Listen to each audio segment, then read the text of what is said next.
नमस्कार साथियों, आप सभी का स्वागत है हमारे YouTube चैनल में। तो साथियों, आज हम इस वीडियो में बात करेंगे भिंडी में येलो विन मोज़ेक के बारे में।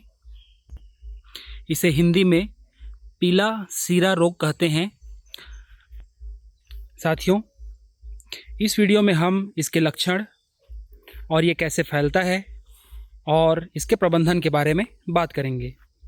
तो सबसे पहले बात करते हैं इसके लक्षण के बारे में। इसमें जो सिराएं होती हैं, यहाँ पर आप देख सकते हैं, ये जो पत्तियों में सिराएं हैं ये पीली पड़ जाती हैं और जो सिराओं का जो बीच का भाग है वो इस प्रकार से हरा रहता है। इसीलिए इसे हम पीला सीरा रोग कहते हैं। इसके जो लक्षण होते हैं वो सबसे पहले हमें पुरानी पत्तियों में दिखाई देता है। अगर यह बीमारी कीड़े से फैली है तब, और जब पौधा छोटा होता है, जैसे ही हम बीज को लगाते हैं और जो बीज से जो पत्तियां निकलती हैं, कोटिलेडोन लीफ निकलता है, अगर बीज में ही वायरस उपस्थित होता है तो इस प्रकार के जो पत्ते हैं वे पीले हो जाते हैं। लेकिन जो सेकेंडरी स्प्रेड होता है, बीज के बाद जो इस इन्फेक्शन आता है पौधे में, उसे हम सेकेंडरी स्प्रेड कहते हैं। उसमें फिर ये जो पत्तियां होती हैं वो पीली पड़ती हैं और वो जो वायरस है वह सिस्टेमिक हो जाता है, पौधे में पूरे तरह से उसके सिस्टम में फैल जाता है और जो नए नए पत्ते बनते हैं वो भी इस प्रकार से पीले हो जाते हैं।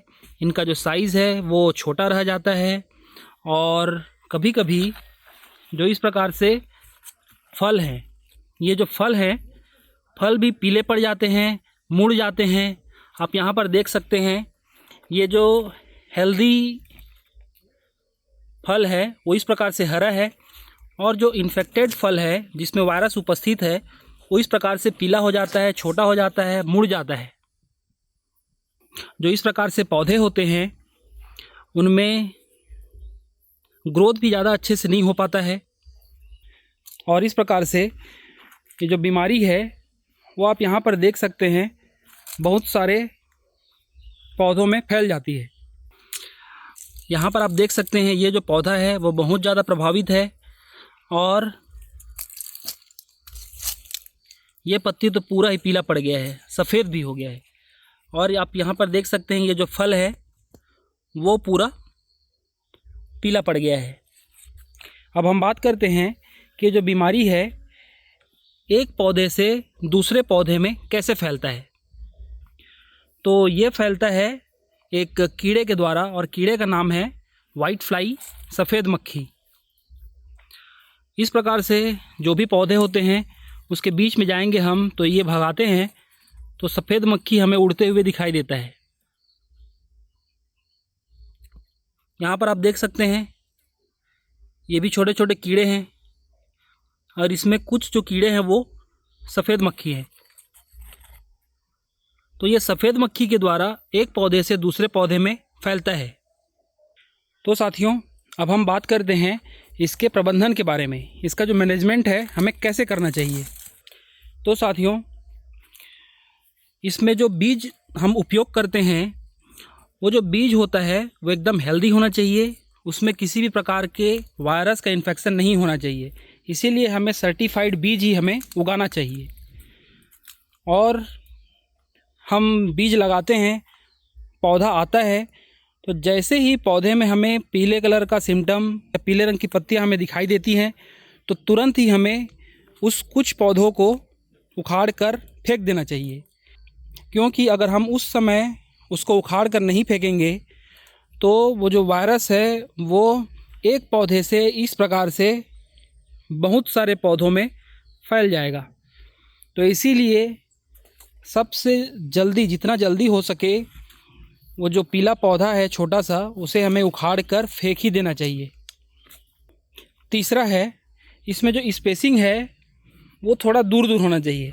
आप यहाँ पर देख सकते हैं ये जो पौधा है ये बहुत पास पास है, तो हमारे पौधे इतने पास पास नहीं होने चाहिए। पास पास होने से पौधे में, मतलब जो पौधे के बीच में है वो नमी बढ़ जाती है और हवा अच्छे से पास नहीं होता। ऐसे में जो कीड़ा है उसका पॉपुलेशन बढ़ने लगता है और बीमारी ज़्यादा आती है। हमें ज़्यादा से ज़्यादा मात्रा में ऑर्गेनिक खाद का उपयोग करना चाहिए। कीड़े को मारने के लिए हम इंसेक्टिसाइड का भी उपयोग कर सकते हैं, और अगर आप इंसेक्टिसाइड का उपयोग ना करना चाहें तो आप नीम तेल का भी प्रयोग कर सकते हैं। और बार बार हमें एक ही खेत में भिंडी को नहीं लेना चाहिए। अगर इस सीज़न में हम भिंडी की खेती कर चुके हैं तो फिर हम कोशिश करें कि अगले सीज़न में हम भिंडी ना लें। और आसपास जैसे ये खेत है तो जो आसपास के खेत रहेंगे उसमें भी हमें भिंडी नहीं लेना है। कहने का मतलब हमें लगातार भिंडी की खेती नहीं करनी है, हमें क्रॉप रोटेशन को अपनाना चाहिए। हमें बारी बारी करके फसल को बदलना चाहिए। तो साथियों, इस वीडियो के लिए इतना ही। अगर आपको ये जानकारी पसंद आई होगी तो लाइक कीजिए और हमारे चैनल को सब्सक्राइब कीजिए और इस वीडियो को ज़्यादा से ज़्यादा लोगों तक पहुंचाइए। धन्यवाद।